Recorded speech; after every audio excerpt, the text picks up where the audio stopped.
Yo, what's going on, everybody? This is Dylan Talk Sports. My name is Dylan. In this video, what we're going to be doing is I'm going to be reacting to the Minnesota versus Ohio State game. I'm an Ohio State fan, so I'm going to be kind of giving you guys my review, my breakdown of the game from start to finish, my emotions of how I was feeling, and then we're going to talk about a few things. We got to talk about Kyle McCord. Once again, another average game. Is that going to be enough to beat Michigan next week? We're going to talk about TreVeyon Henderson, which carried the run game. We're going to talk about Marvin Harrison Jr. maybe being his last game at Ohio State. And we're also going to talk about the defense. Maybe this defense could be enough to stop Michigan. We're going to break the whole game down, so if you're going to enjoy, make sure you do drop a like. And without further ado, let's get into it.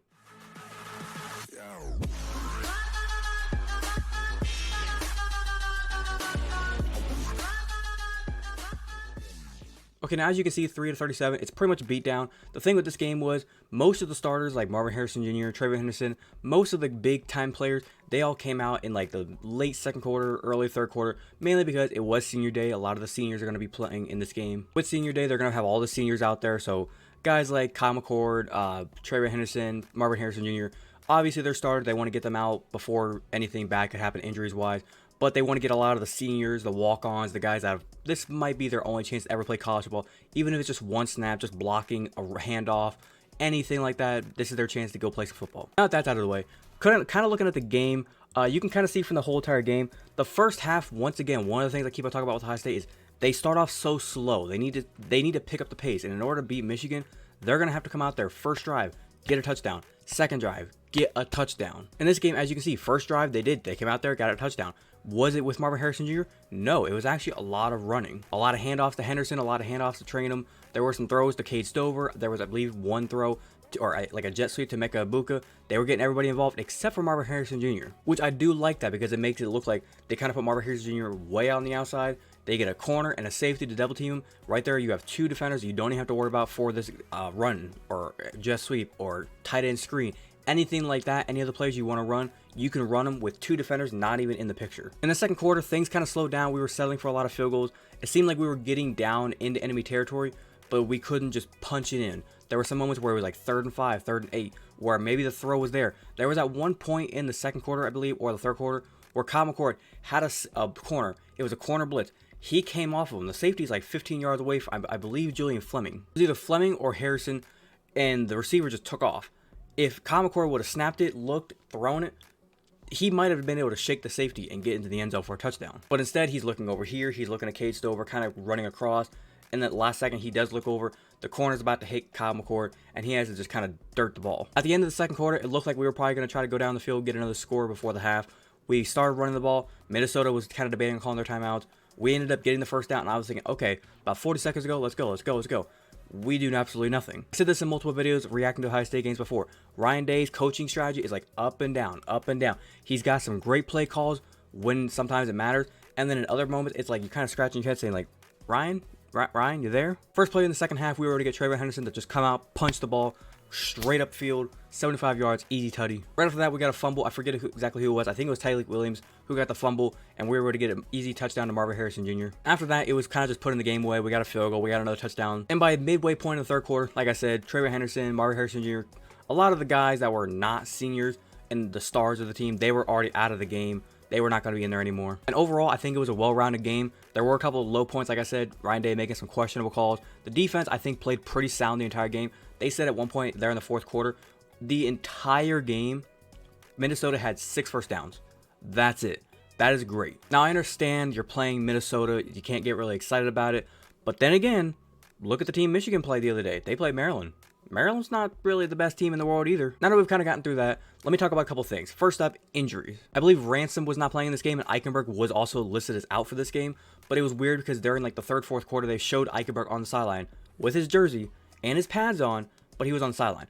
I don't know if that was just him because it's senior day. He did the run out. He just wanted to have his pads on. Maybe that was the case. If that was the case, okay. But when I first saw it, I was thinking to myself, why are you in pads, but you're listed as out? I think there was a couple players that were also listed as out for this game, but I think in Ryan Day's mind, he's thinking to himself, this is Minnesota. Who fucking cares? We need to be ready for next week because I want everybody, as many players as I can, to be fully healthy for that game. And I do think it's smart by Ryan Day to do that because you don't want to be going into next week's game with a bunch of players hurt. Next up, let's talk about the run game. The run game is the big thing that we need to work on because Michigan, they love to stop the run. Can we run the ball? 15 carries for 146 yards. The thing that I need to talk about with this is with that 75-yard run that TreVeyon Henderson had, let's do the math. 14 carries for maybe like 70 yards is all we got for that game. And I realize it counts because it went for a touchdown, but if you think about it, look at the team carries for rushing. Take that down to 34 carries, take that down to about 140 something yards rushing. It doesn't look pretty. Now, like I said, I realize a run is a run, but in the case of Michigan, they can go for those 34 carries for 215 yards, but it is just non-stop 5 yards, 10 yards, 15 yards, 8 yards.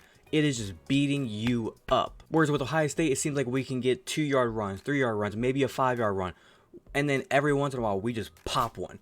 We can't consistently push bodies. Now, there were some moments in this game where it seemed like the tackles and the guards were getting up in that second level with the linebackers and pushing guys around. But the thing I need people to realize is Minnesota does not really have a really good run defense. Now, I will say with Trevor Henderson, he did play great. He was hitting his holes. He was cutting back, making a lot of great moves. The thing with Trevor Henderson is he needs to stay healthy for that Michigan game.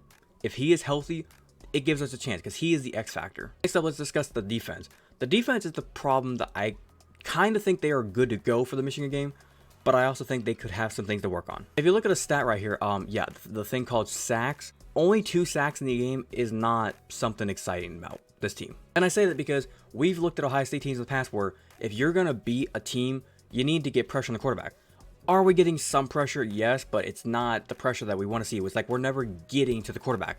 And they call their front five of JTT, Jack Sawyer, Michael Hall, Tyler Williams, all these guys, the Mud Dogs, and O to the Bobby Boucher, Waterboy, the Mud Dogs, but yet they can't get sacks. I thought the defense played good in other areas. They got 1 interception. Should have had a second interception that was called back. It looked like he had it, and then it's like he had it, and I was thinking to myself, oh my God, he's got it, but then he rolled and it touched the ground. So tackles for loss were there. It seemed like Minnesota, they were struggling to get the ball in the air. There were a few catches that Minnesota had to make where they guys had to like go up over their head and like make some incredible catches. Ohio State's defense was making Minnesota work for it. And also the stat that I kind of said earlier, 10 first downs is all they got all game. 3 for 12 on third downs. That is huge. The last 2 things I kind of want to talk about is first off, Marvin Harrison Jr. For those of you who don't know, he is not a senior. He is a junior. But this is most likely his last game at the shoe. He's going to be drafted next year in the draft. Probably at the worst case scenario, maybe number 3 overall. He's going to be probably number 2 or number 1 if lucky. And I think people didn't really realize that whenever they were watching the game. But whenever he was leaving the stadium, he did like a little thing where he turned back and he kind of like just did a little nod. Like, this is the last time I'm going to be here. Like, people don't realize that, but you need to understand that. I think after watching some of the games yesterday, Bo Nix, Michael Penix Jr., Marvin Harrison Jr., and J.J. McCarthy, and I think there was like one other candidate, Jaden Daniels from LSU. Those are like the 5 guys that are still kind of in the hunt for the Heisman. I think yesterday, J.J. McCarthy is kind of slipping down the ranks. Marvin Harrison Jr., I think he's still kind of in the ranks. Michael Penix Jr., he had an okay game yesterday, so he might not be in it anymore. And then Bo Nix and Jaden Daniels, they've already kind of shot themselves up into the front runners of the Heisman. So Marvin Harrison Jr., I think he's pretty much done for the Heisman race. Could he still get into the race and possibly be a finals? I think he can. The Michigan game will say a lot about him. If he can go out there and put up 2 tutties, 100 receiving yards for like 8 catches, that could really shoot him back up in the rankings. But when it comes to him winning, I don't see it happening. Finalists, yes, it's possible. Winning, I don't know. And then the last thing we need to discuss, Kyle McCord. I have said it all year long. I've said it every single game.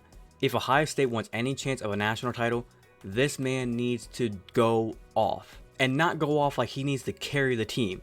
He needs to go off as in when Ryan Day gives you a play and the throw is there, you need to hit the throws. Like there's going to be times where it's like he's looking over here and in the play he needs to look back, or like a receiver, a Marvin Harrison Jr., an Emeka Egbuka, Julian Fleming, whoever is coming open or somebody's getting open around, he needs to be able to see these throws. If he can play a perfect game and hit these throws when the guys are coming open, this game will be over by the third quarter. If he goes out there and plays the way he's been playing all year long, we're going to have to pray the defense can keep us in it. Now, I will say he played a good game. If you were a fan of like an Illinois or a Northwestern or a Wisconsin or a Maryland, and your quarterback put up these stats, you'd say that's pretty good. For Ohio State, no, it's not. Especially with the fact of how the quarterbacks we've had in the past, the Dwayne Haskins, the Justin Fields, the C.J. Stroud, the stats they've been putting up. These stats are not doing it for me. Now, obviously, if we win and he puts up these kind of stats, I'm going to be saying the defense did an amazing job and held Michigan to like 13 points. That's the only way these stats are going to get us a win. I can realistically see the score of this game, Michigan scoring at the least 27 points. At the least. which means Kyle McCord is going to have to go out there and put up some bonker numbers. In this game, there were a few throws that he made. There was a wheel route on Trayvon Henderson where he threw it, and I was thinking to myself, what the fuck are you doing? Because there was 2 defenders there, but he just barely snuck it into Trayvon Henderson, got about 10-15 yards out of it. But then there were some other moments where the throw was there, and he's not hitting it, and he's going over the sideline. Ryan Day is chewing him out, basically trying to tell him, dude, I'm getting you the throws, you just got to make them. Now, if I had to give it a confidence level of how I'm feeling about Kyle McCord and this offense going into next week, I'm going to say it's like a 6. I'm a 6 out of 10 on right now. It's a very weird looking game next week that we're going to be seeing because Michigan, they've been struggling these past 2 weeks. They played Penn State. I realized it was a top 10 matchup.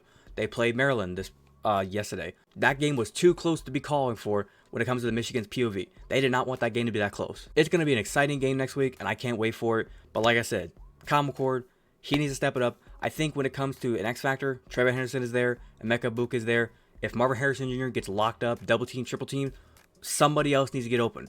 Emeka Egbuka needs to get open. Cade Stover would have to get open. And people need to catch the football. But other than that, that's all I got to discuss for today's video. Hopefully you guys did go to enjoy today's video. If you did enjoy today's video, make sure you do drop a like. Very much appreciated if you do so. If you wanted to watch the entire today's video and you're an Ohio State fan and you had a different opinion on the game, how it went, and you kind of want to leave your opinion on kind of how the whole game went, if you want to leave your opinion on the Ohio State-Michigan game, what you think is going to happen, leave a comment down below. And also, if you want me to make a video, I was thinking about doing this, make a video on kind of the keys to what Ohio State needs to do if we're going to beat Michigan on Saturday. If you want me to make that video, let me know down in the comment section down below and drop a like so I know if you guys want to see that or not. If you are brand new to the channel and you're enjoying the content that I do post here and you're an Ohio State fan like me and you want to see Ohio State news, game reaction videos here all the time, you want to go and hit that big red subscribe button, feel free to do so. And do not forget to hit that little notification bell to be notified the second I post. But without further ado, this has been Don't Talk Sports. Have a great day. Peace.